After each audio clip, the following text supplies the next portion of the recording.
Ciao Armando, benvenuto. Bruno. Anche oggi faremo venire l'acquolina in bocca ai nostri sì. ascoltatori col Sì, piatto sì. che tu ci vuoi presentare, che è gnocchi a radicchio rosso di Treviso, oppure gnocchi a radicio rosso trevisano. Esatto. Ecco, perché si dice anche in Veneto. Che sei un mangiar san, caro Bruno. San, è per quello che ti dico, viene l'acquolina sempre quando che parliamo delle tue ricette. Certo. Allora, questa è una ricetta poi che si trova nel tuo libro Il Veneto che ti fa gola. Il radicchio in cucina. E il radicchio in cucina. Il radicchio in cucina, no? Ecco. Perciò ricordatevi, potete andare nelle librerie di Conegliano, Treviso, dove volete, chiedete i libri di Armando Zanotto. Ne ha fatti 4. Sì. 4, perciò potete fare anche un bel regalo. Se volete fare un regalo a qualcuno, regalate un libro di Armando Zanotto, perché le ricette di Armando, al di là di tutte le ricette che trovate in giro, libri di ricette ce n'è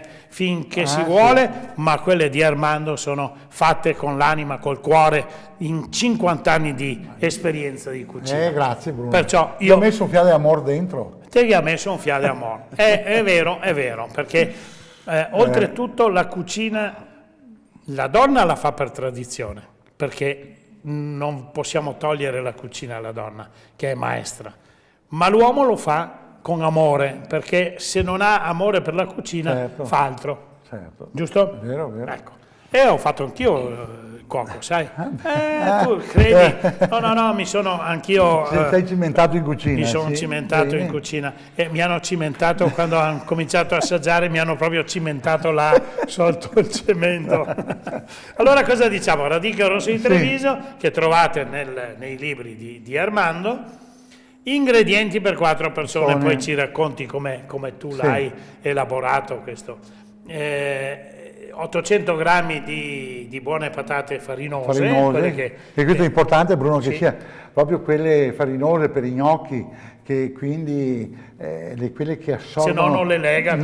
Assorbono di più la farina e quindi vengono buoni. Allora, 100 grammi di farina bianca 00, 3 cespi di radicchio rosso di Treviso, di cui uno grande che poi ci dirai come va usato, 100 grammi di burro, 2 cucchiai di panna, questa per legare un po', 50 grammi di parmigiano grattugiato e 2 tuorli d'uovo, sale e pepe naturalmente. Quello che è necessario. E come si prepara? Allora, si parte dalle patate, no? Le patate le lavate per bene e le mettete su una casseruola capace, le coprite d'acqua e le fate bollire fino a che vengono a cottura. A cottura venuta, ovviamente... Poi si sbucciano? Sì, nel frattempo voi preparate già il radicchio... Schiacciapatate? Sì, schiacciapatate, tutti gli attrezzi che occorre, il radicchio già spuntato dalle cime, dalla radice, e una volta cotte queste patate, le sbucciate tutte, le passate tutte per il passapatate, no? O schiacciapatate, dipende come siete abituati. A queste patate le mettete su un tavolo di marmo il marmo è quello il migliore. Più adatto, sì. Oppure qui tavoli normali o l'asse che voi adoperate per tritare la cipolla. A proposito di marmo, sai perché ti dico il migliore? E qui voglio la tua conferma. Se tu devi fare una pasta per tante persone, no? Però arrivano in tempi diversi, qui usciamo da questa ricetta un attimo, però ci tengo a questa. Fai precotta, no?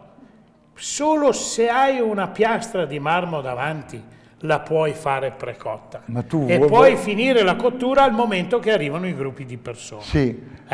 Questo Bruno si faceva così, si metteva sul marmo perché senza un po' d'olio? Sì, un po' d'olio, si raffreddava non perdeva amidi, non perdeva niente. Perché sapete, in tanti ristoranti com'è che fanno? Prendono la pasta, li fanno metà cottura, la raffreddano con l'acqua, ma lì perde tutto il gusto. Però direi che se purtroppo qualche ristorante ancora, caro Bruno, che fa questa cottura anche quando sono tante persone, non è tanti, ma che ne perché oggigiorno ci sono attrezzature, delle pentole per cuocere la pasta grandissime, proprio espressivamente, che servono solo per quella tipologia di lavoro lì, quindi sono... sono d'accordo che comunque la pasta va cotta al momento, sì, però sì.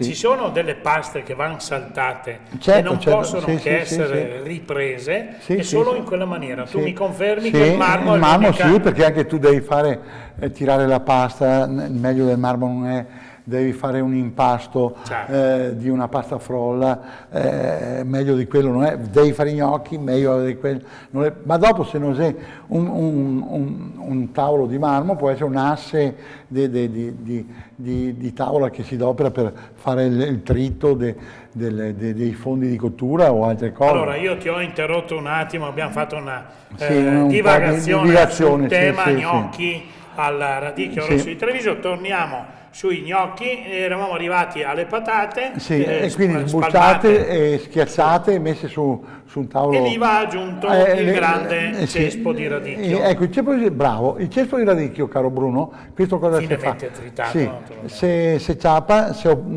così, questo si cucina ai ferri, no? Si cucina ai ferri, normalmente si taglia a metà, si cucina ai ferri con un po' di olio e dopo si trita finemente,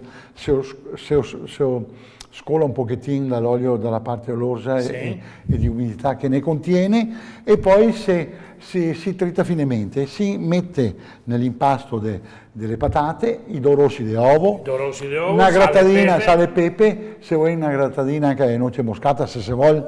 Può essere buona. Può dare un gusto bene. L'avevo la noce moscata a casa, se no devi comprarla. No? Devi comprarla, ma in casa va sempre.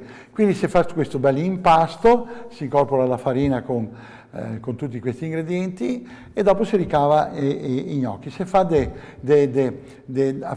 tira questa pasta di patate e si tira a forma di bastoncini e si crea dei bastoncini lunghi 2-3 centimetri. Dopodiché questi cosa si passano sulla grattugia, qui una volta che si grattea il formaio, e si fa venire fuori una conchiglietta. Esatto, si passa sul rovescio, si schinsa il gnocco una volta e viene fuori questi gnocchi a conchiglia. E là si assa a riposare. Si assa a riposare, si assa a stare. Si prepara ovviamente un bollitore, una pignata con acqua salata che abboglie e si butta dentro quel momento i gnocchi. Però nel frattempo cosa fa? Il rimanente del radicchio, mie care amiche, lo tagliate tutto a filanger, parola francese che impianisce la bocca, però non ha di parlare in dialetto, taglia a fettine sottili come un fiammifero. Ecco, quello cosa fa? C'è la padea che mette dentro il burro, che avevamo citato, la panna, e butta dentro i gnocchi nell'acqua, e quando chi viene a gara, li tira su e verse su sta padea, su sauté, con radicio dentro, messa il tutto condito per 3 minuti e radicio là sta proprio così, croccantin. E ora senti che gioia che mangiare sti gnocchi col radicio allora, che è dolce amaro col dolce delle patate. Questo mettiamo non su 4 piatti ma su 2 piatti fermietti. Ciao Armando. Grazie. Ciao Armando, oggi mi fai mangiare bene. Buon appetito a tutti. Buon appetito, ciao a tutti, ciao.